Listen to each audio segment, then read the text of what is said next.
From UBN Studios, you're listening to Unsugarcoated with Aalia, bringing you interviews with public figures and inspirational people speaking on self-improvement with empowering themes. And I'm your host, Aalia Lanius. Hello, everyone. I am so thankful you're here today for another amazing episode of your favorite social good podcast. And we actually have a couple surprises for you today, so I'm super excited, or at least one major one I'm happy about. Let's see. So much is going on in the world, as always. We continue our theme, Trust the Process, trusting the process. We've had some great conversations thus far. We will continue to keep them moving. This particular guest today, I met her, every month. For some of you who know, I'm a columnist. I have a monthly column in Aware Now magazine, and I was at Art Basel. I typically go to a lot of events and festivals, as you guys know, and sometimes, like the Art Basel, LA Art Show, and most recently the South by Southwest, I go ahead and do it as press because I want to know the story. I'm a woman in media. I'm a woman who represents media, and I want to know that these organizations are supporting women. And so I had the amazing pleasure of actually interviewing our guest today, and then I subsequently did a story that integrated her, a small part of it, or a part of it. So be sure to check out my Aware Now column. It comes out every month, and then you can also check out more about our guest today.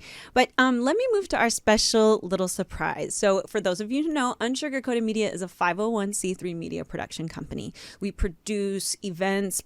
We produce publishing things. We have the podcast, of course, and then we do shorts. We have, just across the spectrum in media, we produce content that creates social impact through storytelling. But I can't do that alone, right? And I am very, very fortunate and thankful for so many incredible people who come to our organization because they want to do just that. So today, I have a very special co-host. She is one of our interns, but she is also an amazing production assistant for this season of Unsugarcoated Unsugarcoated with Aalia. Yes, I promise I can say it, everybody. Everybody, please give a warm welcome to our special guest, Jamie DuBose. Hello. Thank you for having me. You look so beautiful today, every day. Thank you so much. You look amazing in that beautiful blue. Well, we got to do the power colors. Yes, ma'am. Yes, ma'am. I had to do it. So thank you for being here, and thank you for already what you're doing. Let me ask you, as a young woman, creative, passionate, you have your entire future ahead of you. What makes you want to do things like what we're doing? What drew you to Unsugarcoated Media? What drew me, obviously, was my own personal experiences with overcoming trauma, and I know we had a conversation on the side about how much I related to the message that you were giving, which is, it's not about staying and what brought us here, but it's moving forward. Yes, what happened, but we can use that to move forward. And that's what brought me here. And also, have you looked at Twitter recently? Have you seen, we're going to get into Roevwade, everything that's going on with that. We see, George Floyd, all these issues that we can speak on and that the media has brought to worldwide attention. And that's what I want to be a part of with Unsugarcoated Media. Well, I love it. And you're doing an amazing job. We're so happy to have you and thankful. And I love, whenever someone comes to us, that's like, I want you to know that your voice matters, you are seen, and that you bring value. So thank you for doing all of those things. Thank you for allowing me to.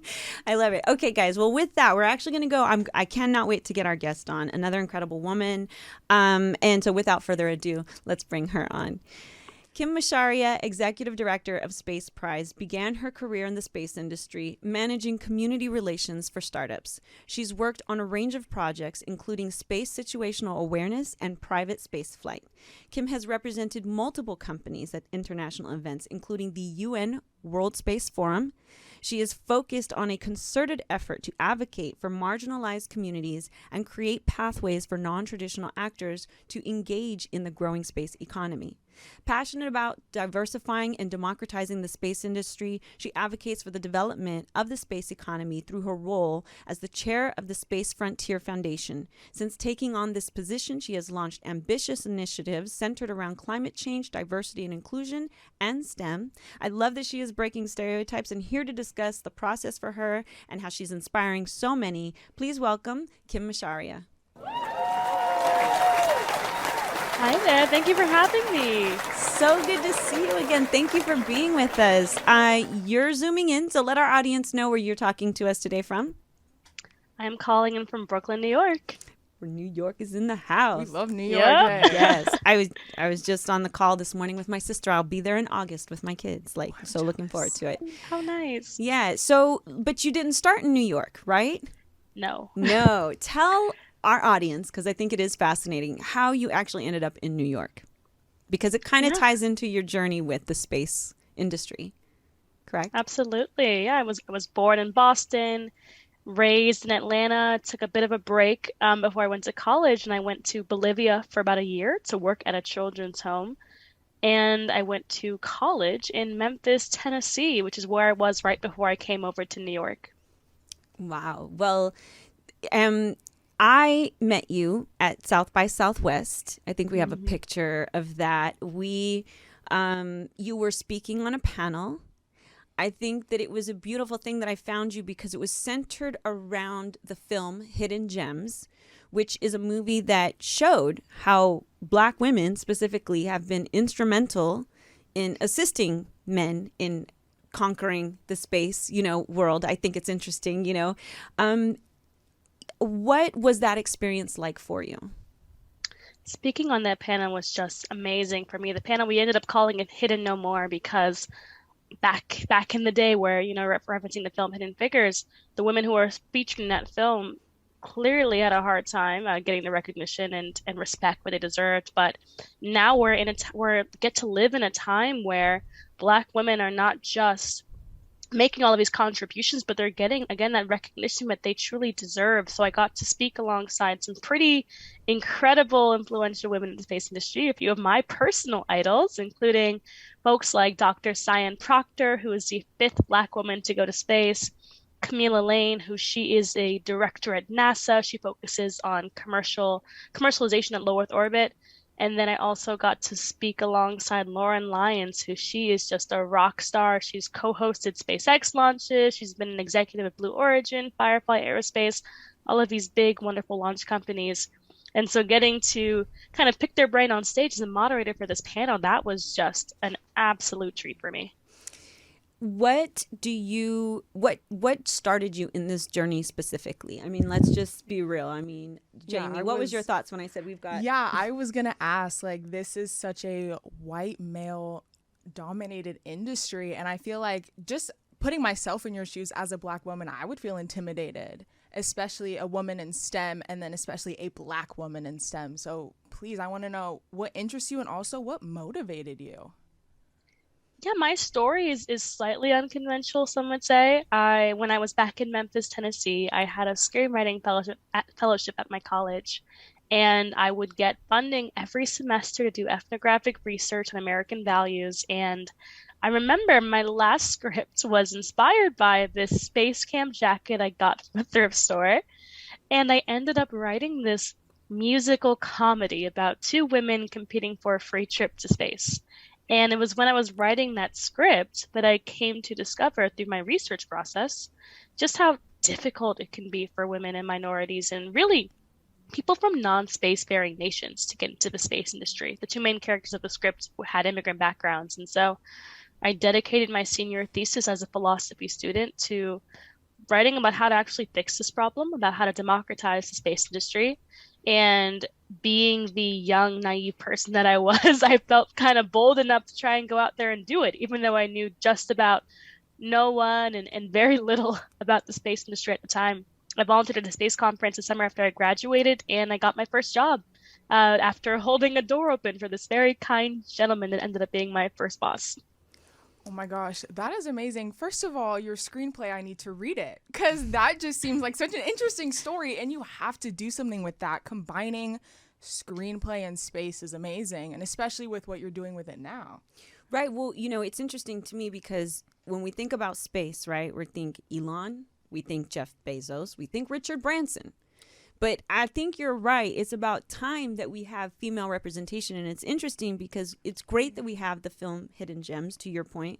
But I was looking up last night and I noticed that in 2021, I'm like, now I grew up on Star Trek and all these things, but I never saw like a female captain. We knew Picard and we knew James T. Kirk, Bo, right? Was the females were, but they were there. So to be fair, I think that you're not necessarily, not just encouraging people to have leadership roles, but just in general, be in the industry. Right. But yet in 2021, it was announced through a trailer for Star Trek Discovery in the 4th season that Sonequa Martin Green was going to be taking the chair as captain for the first time ever in a space series. a lot of people called that a bold move. Do you think the issue is more the color of her skin or the fact that she's a woman? It's probably both. I think you see extreme disparities when it comes to gender representation, ethnic representation across the space industry at large. I mean, even when you think about the folks that most people associate, when you think about the space industry, astronauts in particular, nearly 90% of all astronauts have been, white men. There's been 14 Black people in total, 5 Black women who have ever gone. Well, now 6 as of about a week ago. Jessica Watkins became the fifth, Black woman to go to space. And it's the disparity is quite atrocious. So I'm sure that both of those factors were pretty shocking to some people. But they're good nonetheless, right? Because at least, I mean, we want to say at least we're seeing progress in like changing the narrative of the story that a woman can be a captain, she can be an astronaut. So as you take on these challenges, what are the steps you're taking to really create that environment for more women and women of minority backgrounds? Yeah, I'm taking a multifaceted approach to fighting against this issue. In one part, I'm trying to assist the pipeline that we have right now. So I also serve as executive director of a nonprofit called Space Prize, and we're all about promoting gender equity in space. We just ran a contest in New York City where we gave away a zero-G flight to one girl in every bird, which is pretty fun. And so through that work, we're also creating an open source education curriculum for students and teachers to freely utilize. And so we're trying to tackle the pipeline issue there because that's really a large part of it. There's so many young women who drop off and disengage with the world of STEM from quite an early age. And so we want to start addressing things as soon as we can on that front. But then also with my work at the Space Frontier Foundation, which is an organization that's been around for 30 plus years, since 1988, we've made some prolific impacts from the development of the commercial space sector at large. And we are trying to support existing companies, large and small, with their hiring efforts, with their attempts to retain and recruit more diverse talent. We actually just released a diversity, equity, and inclusion toolkit that was kind of our gift to the space industry, where we provided actionable steps for people to take, and we outlined frameworks as well for people to utilize internally. And so we're hoping that these resources are going to help push the industry towards shifting these demographics that we currently see. I have a quick question because, as you said, the industry has set demographics. How has the response been to your efforts to move this forward and add more diversity into this seemingly infinite, problem? It's mostly been positive, especially because the industry is currently plagued by a talent gap. There are quite a number of open jobs out there, and I think more and more people are realizing that the industry is never going to really reach its full potential unless we bring in more people from all kinds of backgrounds, and that has to be done in a truly intentional way. And so mostly positive, but I do occasionally get some messages in my inbox that are not too friendly, where people, are a bit concerned about attempts to prioritize, or their misguided, I think, notion of attempts to prioritize people who are coming from these underrepresented backgrounds. Some people fear what that could mean for the industry if we are prioritizing race and gender in certain ways. But I think, again, that's what the industry needs. These demographics are not going to change naturally, organically. There has to be some intention behind our efforts to make the industry more diverse. Yeah, and I mean, correct me if I'm wrong. The intention is not to say, hey, more Black and brown people deserve this job first. It's more of like, hey, guess what? There's more Black and brown people that are qualified than you probably want to acknowledge, and it's not always going to be, a workforce that's just purely white. And to be quite honest, to be frank, at least for me, that's how I see it. I mean, how do you agree with that? Absolutely. I mean, I think we just have to really focus on, diversifying our outreach efforts and creating company cultures where people feel welcome and included and want to stay. And that's a large part of it. I think for so long, the industry has really been a bros club, and some people are clinging on to these old ideals that are the things that made them comfortable, when in fact, we again have to make some significant changes and get uncomfortable if we're going to make a space that's welcoming to all. Yeah, I mean, that's what marginalization is. It's saying you're not good enough. You're going to be over here. and we're going to have this over here. So I agree wholeheartedly. Actually, I kind of want to bring up one other good thing before we get into the heavier conversation, of course, or just opinions, because I think as women, we should have this conversation. And NASA is planning a lunar mission called Artemis, I'm sure you're aware, named after the twin sister of Apollo, which the agency says would put the next man and the first woman on the moon by 2024. How does that make you guys feel? I think it's incredibly exciting to think about. And I think a lot of people, again, in the industry feel the same way. I mean, actually, Jessica Watkins, who is the first Black woman to live aboard the ISS, she went to space just about a week ago. She's actually in the running to be that potential astronaut, to be that first POC and female astronaut on the moon. And so I'm really thrilled to think about how many young women and people of all backgrounds that this is going to inspire. Most people, when we think about the people who have been to the moon, it's again only been white men who have ever touched the surface of the moon. And so the fact that NASA is so set on being just so direct about their efforts to make this a more inclusive experience and really, take a big leap for all of humankind, not just mankind, I think that is something that's going to have a profound effect on the ways in which people can start to view themselves as being active participants in the space industry. Yeah, okay. Absolutely. I was going to say, I cannot wait for the day that instead of saying first man and woman, it can just be like assumed, why can't two women go to the moon, and why do we need the other man? But that's just me. I know I might be pushing the envelope a little too far, but like, why not just send two women astronauts to the moon and just, start it off with a bang? Right. What do you think? Honestly, though. Right? Like, I would love to see two women on the moon. Hey. I mean, there's some incredibly gifted women in our astronaut corps today, and absolutely. If two of them had to go up together, I would be over the moon to see that. Yeah, I love that. I love, no pun intended, actually. I do love that. You're so out of this world.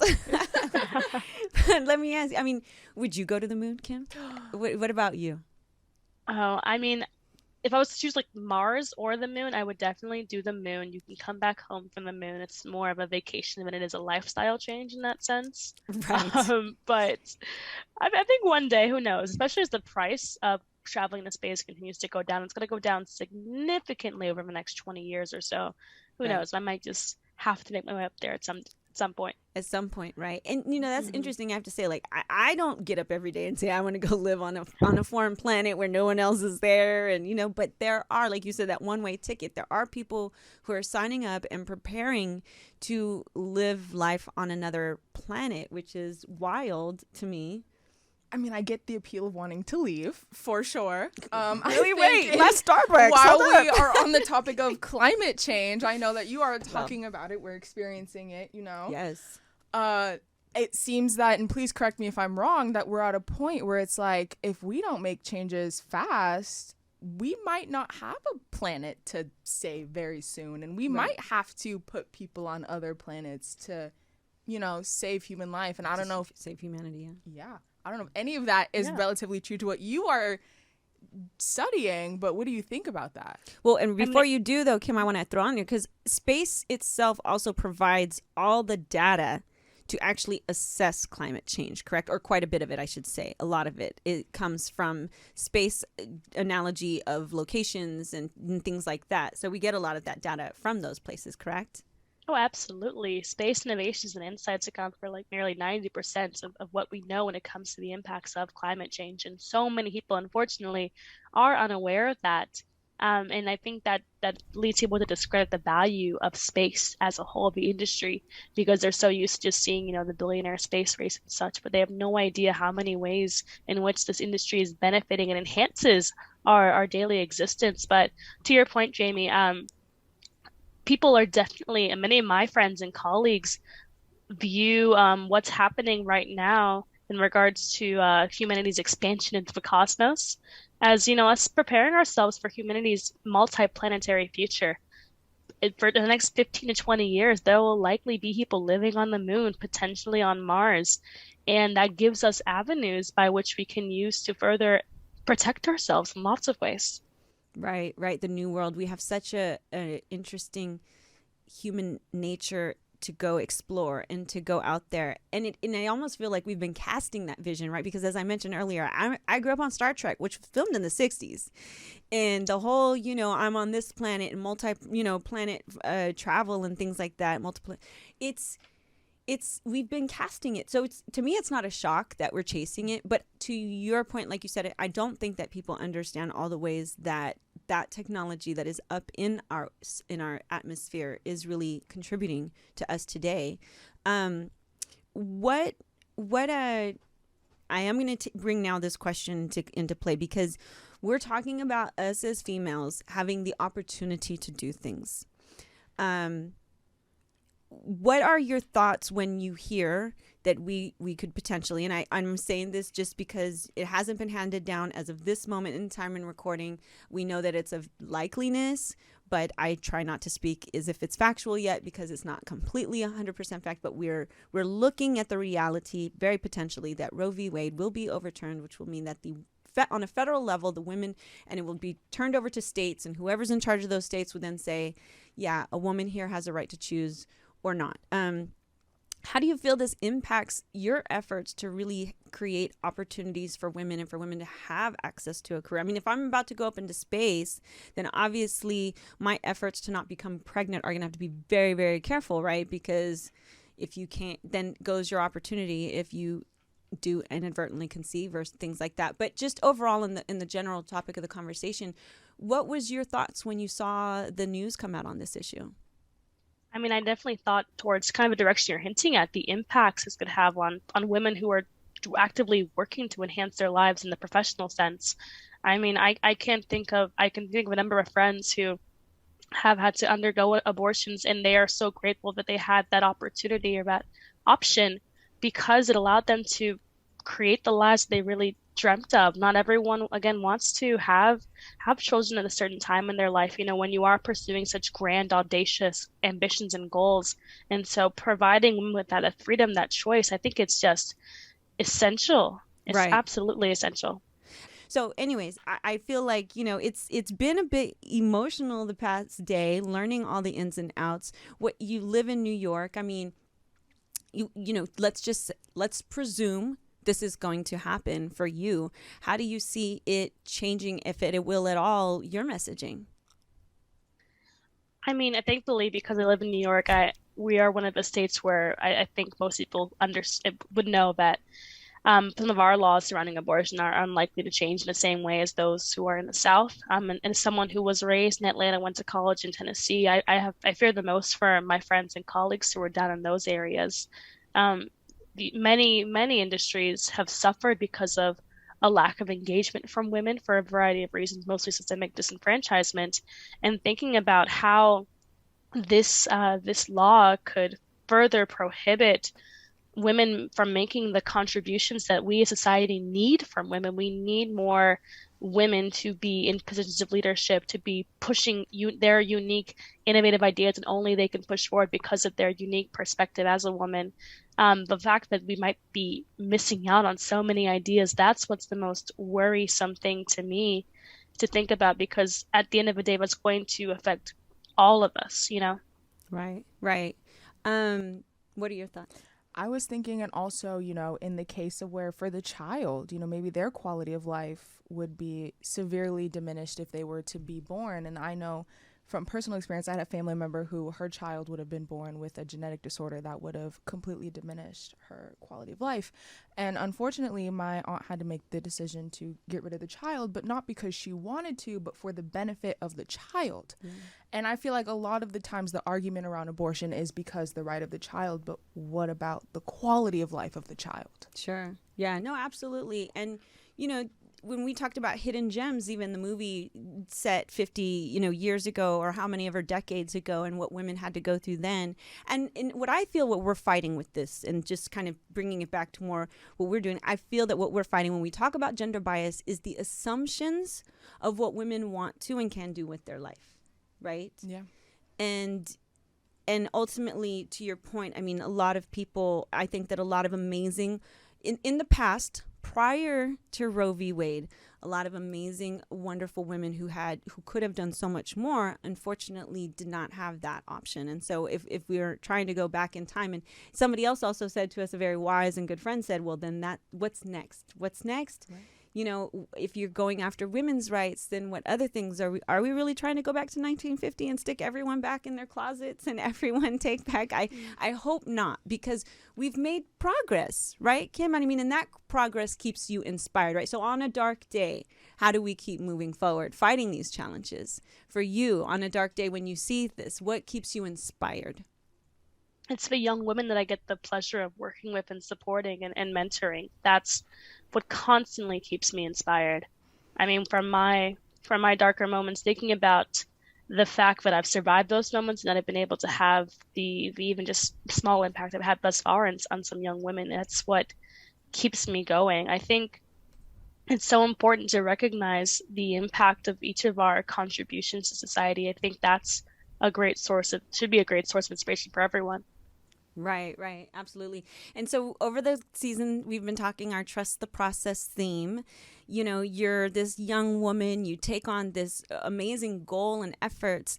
There has to be times and moments when you're challenged, right? And like you said, you know, we talk about practice gratitude, learning from the things that you can take away, and focusing on the value that you're adding, things like that. You know, what helps you trust the process in what you're going through?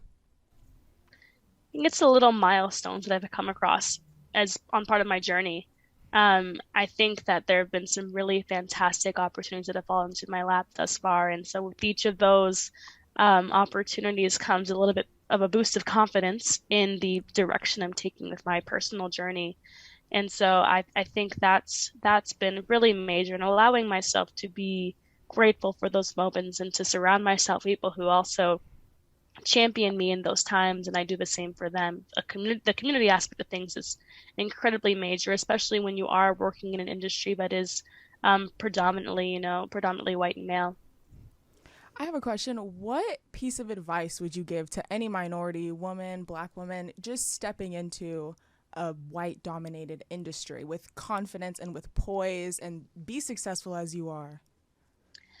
Again, I think it goes back to community. Back when I was in high school, I remember I was very determined at first to go to the all-women's college. Before it got accepted and decided to go to Rhodes College, this is my alma mater, I had been applying to a number of women's colleges because when you look at the number of leaders, percentage-wise, folks in executive positions that women's colleges produce even today, there are very, very few women's colleges in existence today, yet they are still producing a significant portion of members of Congress and leaders at Fortune 500 companies.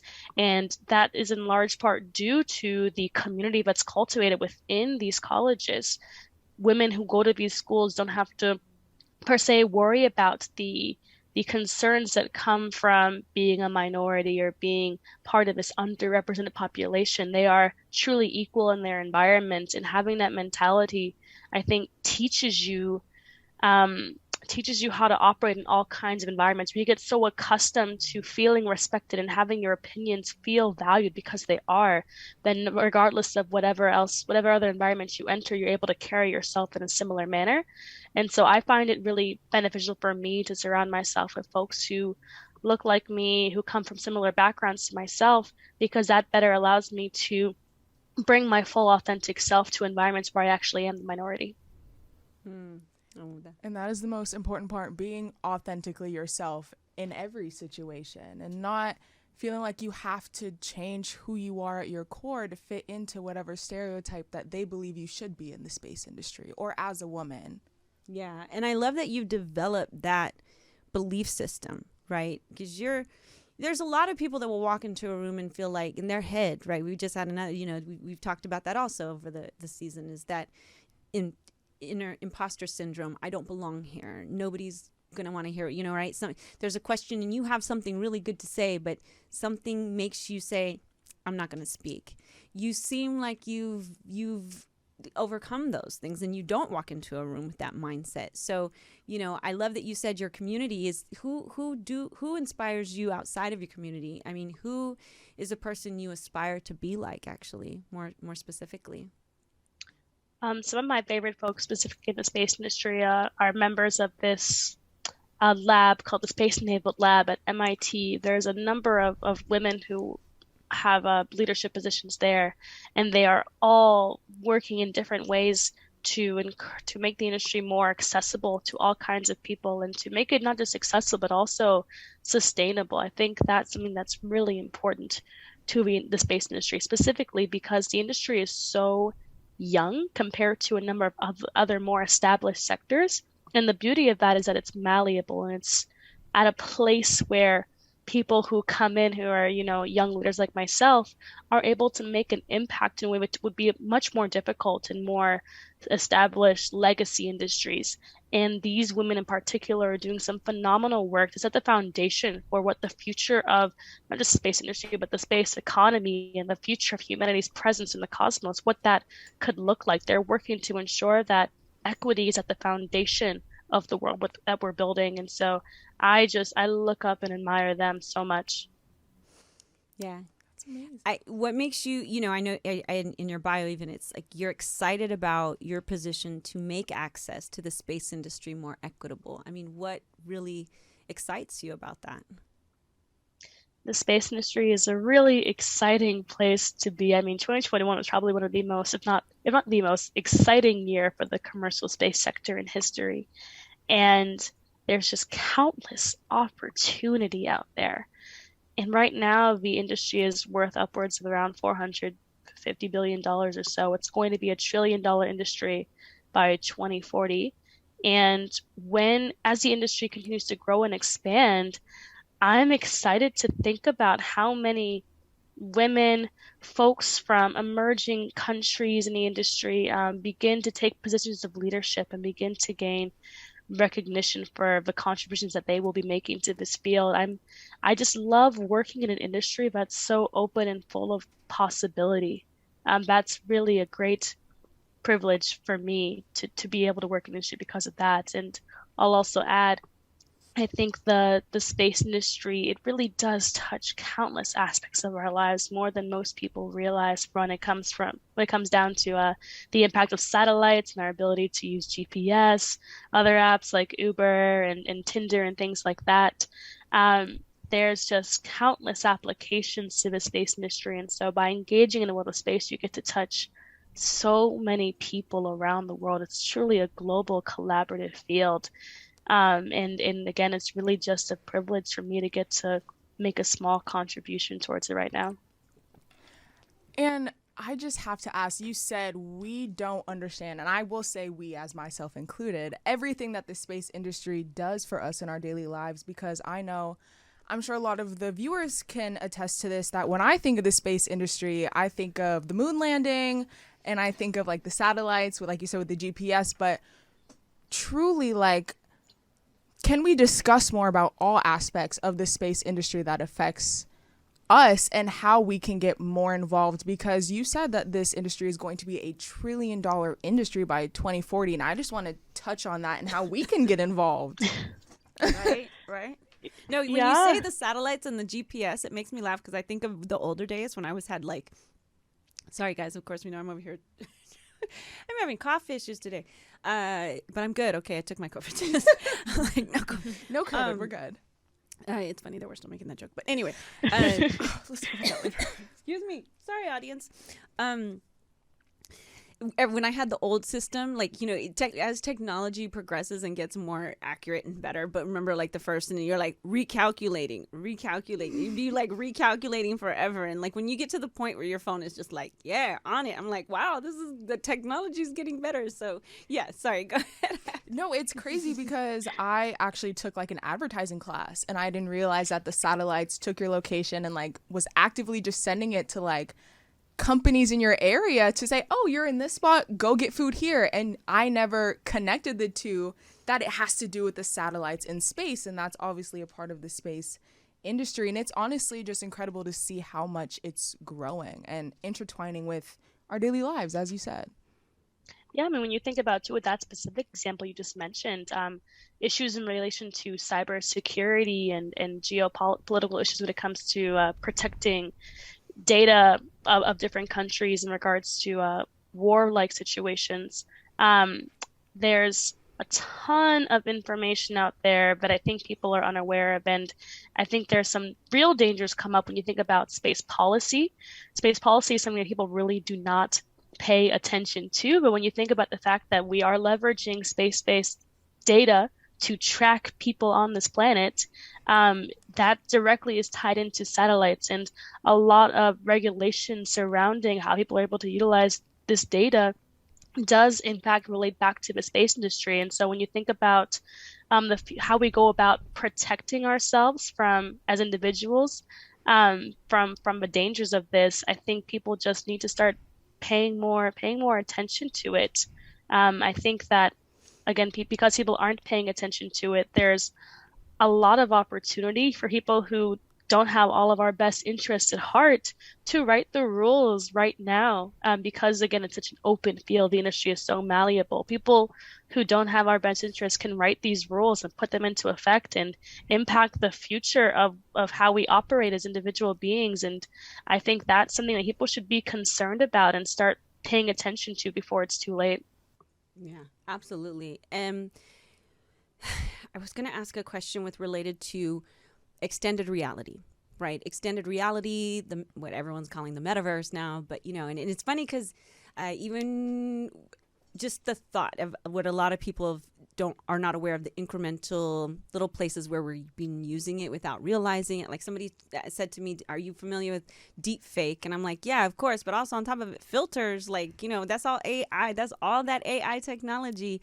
When it comes to equity, social equity, when it comes to the kid in Compton, right?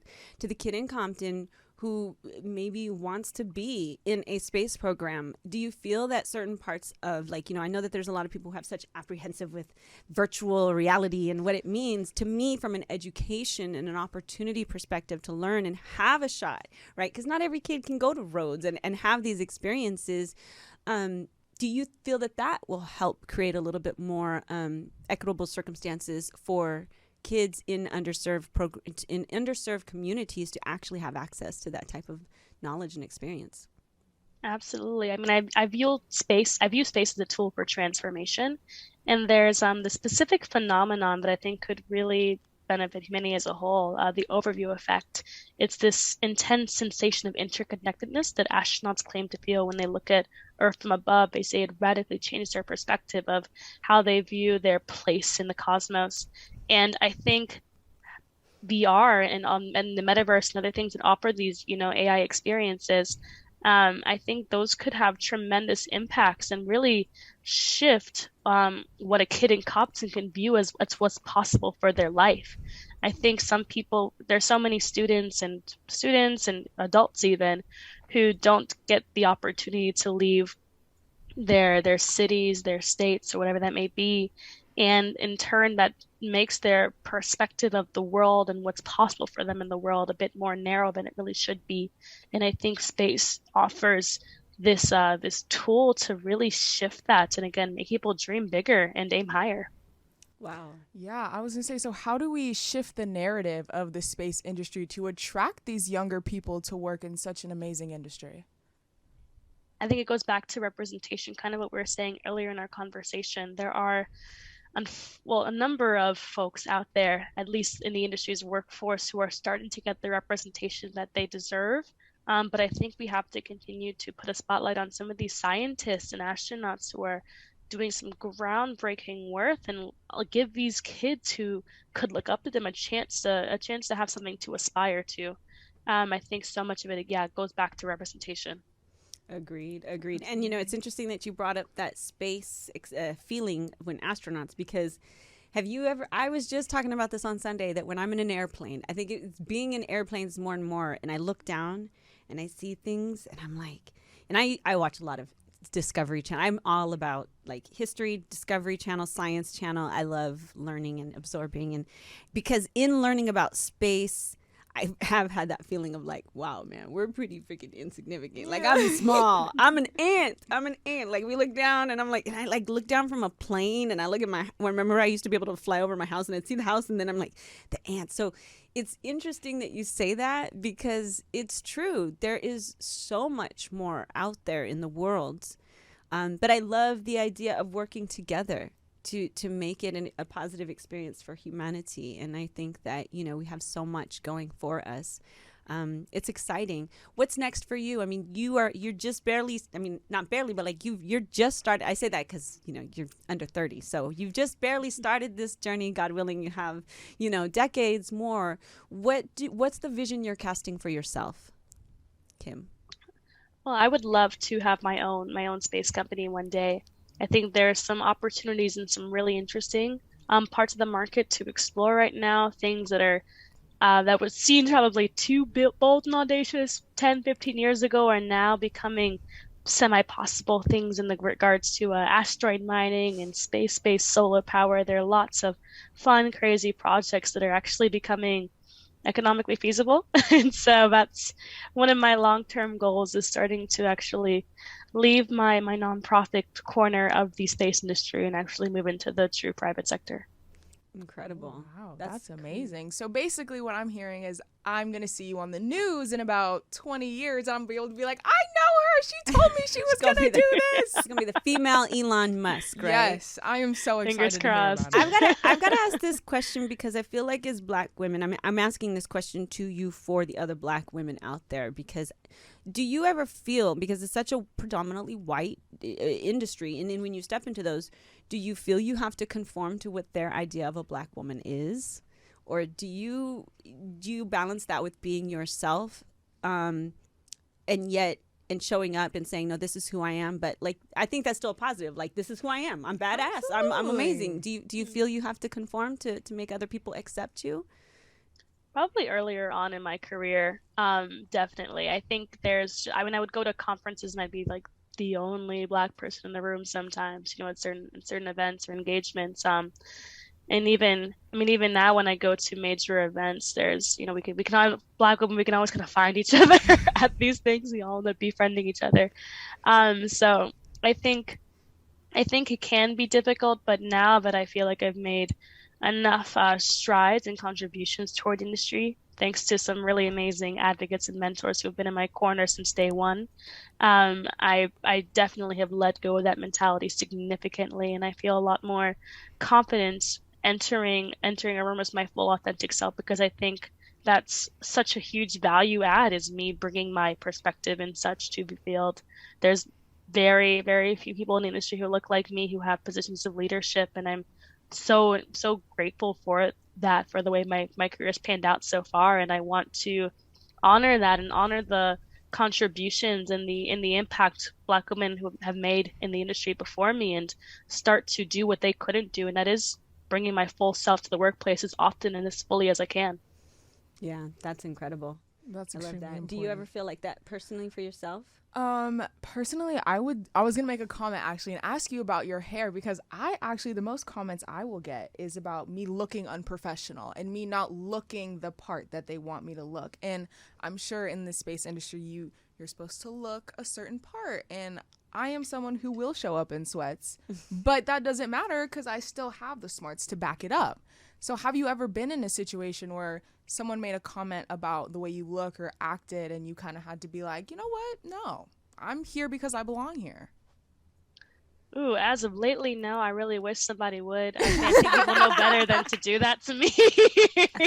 I wish somebody would. I wish they would try it. No, I definitely, I wear my faux locks. I wear whatever hairstyle I want. Actually, no, I did have.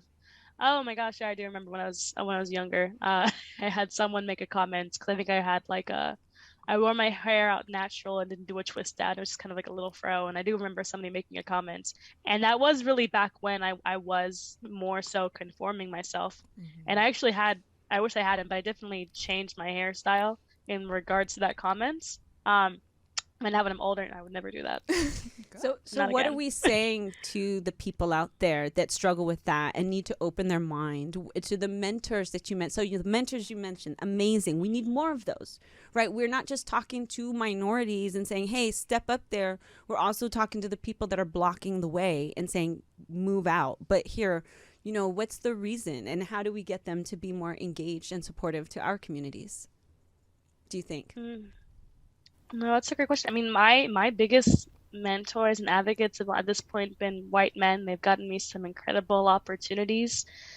So I feel really grateful for those who have been in my corner, but for those who I've maybe worked alongside with and haven't been as supportive in that sense, I think it's time for them to get with the times, honestly. There's countless brilliant young women coming up through the ranks right now in the space industry. And based on the level of brilliance that I'm seeing, people are going to have no choice but to make space for these women and I hope that these women who are rising up will continue to show up as their full authentic selves, because that'll inspire more and more younger women to do the same exact thing as the industry expands. Agreed. Yeah. How can we, as the general public outside of the space industry, support you and support these women that are making their way through the ranks? It's a great question. I think we can all start to talk less about the millionaire space race. Right.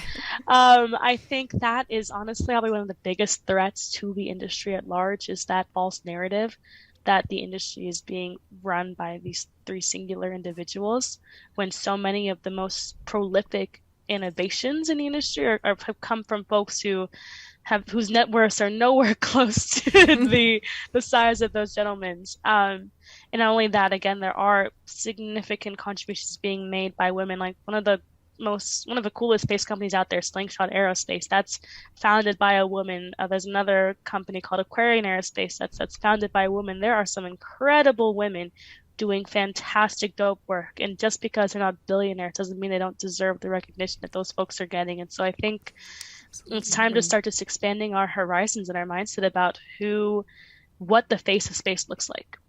I love that. I need that on the poster. Just because they're not a billionaire does not mean that their work doesn't matter. I love it. Oh, yes. I love that. Yeah. I love that. Well, we're very thankful. I'm the second time I've had the opportunity to interview you, first for print, now for the show. And I love it because I really wanted this opportunity as much as I love doing my column. I love it when I get to hear the voice and my audience really gets to experience you. And then they understand why I just was like, oh my goodness, I love her. I want to have her on the show. Absolutely. So really quick, in the last couple minutes, I have a couple rapid fire questions. 5. They're fun. Just answer first thing that comes to mind. Okay? Awesome. First one. This is funny. This is actually purposeful. If you were given the opportunity to fly into space, given today's technology, would you take it? Yes. Yes, 100%. How would you rate your karaoke skills on a scale of 1 to Mariah Carey? Oh, Mariah Carey, all the way. All right, But girl. also, I sang on the side too. So. Oh, I love it. She's A we're woman of many multi-talents. talents. That's the thing about us, guys. That's the thing about us. Okay. Listen. Do you know how to salsa dance? Ew. Yeah, I'm like a 6 out of still doing the 10 thing. Like I know like my salsa 1, dance, 2, yeah. 3, 1, Yes, 2, 3. yes. Okay. Do you currently own any stuffed animals? I do. I have a little bear that my friend gave me in college. I love it. I have mine too. Okay. Climb a mountain or jump from a plane? Climb a mountain. I'm terrified of jumping out of Same. planes. My friends want me to do it so badly. Yeah. No, I can't do it. Skydiving. No, I'm I don't not think doing it. that's I'm for like, I me. like my feet on the ground. It's But bad also, enough. climbing isn't for me, so I don't know if I would take either. One step at a time. Baby, True. One step at a time. Anyway, okay. Well, Kim, we really love you. We appreciate you. Thank you. We definitely look forward to catching up with you later on and celebrating your continued success. Thanks for being with us today. And Jamie, thank you. You too. Thank you. We appreciate you, my amazing co-host. So a Applause clap for for you. both of you guys. Thank you so much for being here. Thank you guys. I so much for appreciate it. having me. Thank you. And to everyone else at home, thank you. I hope you've enjoyed our very authentic conversation today. If you want to support us, don't forget, go to UNSUGARCOATED Media on YouTube. Watch our amazing videos that we're putting out. We're putting out some great ad spots. And then if you want to support us by buying the unisex hoodie, Live Empowered, we have it written on the sleeve here so that every time you put this beautiful, comfortable piece of merchandise on, you are reminded to live empowered. We love you. We appreciate you. We'll see you next episode. Until then, keep doing you, and thank you for letting us be unsugarcoated.